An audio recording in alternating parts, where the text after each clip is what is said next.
everyone, this is Across the Board with Jeff Grant here at SBRforum.com. Friday night NBA action. We have a good one here in the Western Conference. A couple of rivals the last few years in the playoffs. The Oklahoma City Thunder versus the Dallas Mavericks at American Airlines Center in the Lone Star State. The Thunder opened up as 5.5-point road favorites, but it came crashing down within the first 3 hours of being released on Thursday afternoon. The betting market moved down to as low as 4 and now is basically at 4.5, while the total has held steady at 205.5, despite the fact that nearly 90% of the action has landed on the over.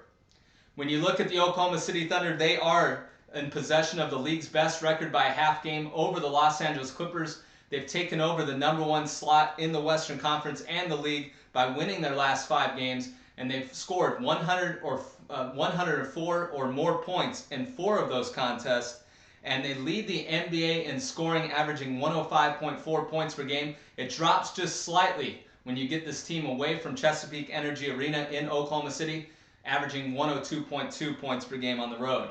When you look at the team, it's all about Kevin Durant and Russell Westbrook on both ends of the floor. They are the highest scoring duo in the entire NBA, averaging 51.1 points per game. That's just a half point lower than what they averaged together last year. And Westbrook is playing some of his best basketball on the offensive end the last 2 games, combining to score 68 points. But he is facing his former college teammate and backcourt mate at UCLA when they went to back-to-back Final Fours. He was held to 7 of 20 shooting and 16 points, but the Thunder did come away with a 111-105 overtime win in that game as 10.5-point home favorites, while the game went over the posted total of 207. But when you handicap that game, you need to realize that 20 of those points came in overtime. Darren Collison is the teammate that I was referencing of Westbrook during their time in Westwood. He scored in double figures in 13 straight games, and he also scored a season-high 32 points in that contest against the Thunder earlier this year. The Mavericks are playing their best basketball of the entire 2012-13 season. They've won 4 games, scoring 104 or more points in every single one of those contests, and they've really been doing it with a balanced approach. 6 players have scored in double figures in the last 3 games. That's the first time this year that this offensive unit, has done that. And I think a lot of that is the fact that Dirk Nowitzki is finally getting his legs underneath him, and his team really does have a lot of offensive weapons. They've also been taking care of the basketball. I think that is a very important aspect to handicap in this game, averaging just 10.7 turnovers over the last 7 games. That will keep the Thunder from pushing the ball in transition and limiting their opportunities with fast break points.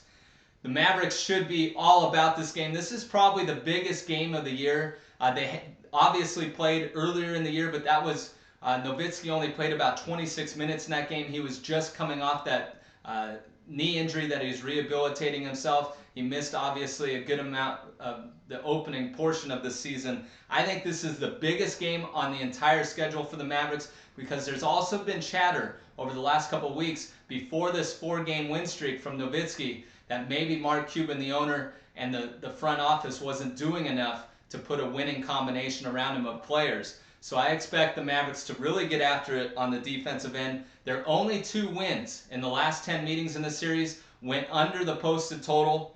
And also 4 of the last 5 times these 2 teams have met at American Airlines Center has gone short of the number in terms of the betting total. So my official pick on this game is going to be under 205.5. It may raise up in the market based on the amount of action. It's something to definitely monitor. Check out SBRodds.com. You can also follow me on Twitter for any further information on this game at Jeff Grant Sports. This has been Across the Board with Jeff Grant here at SBRforum.com.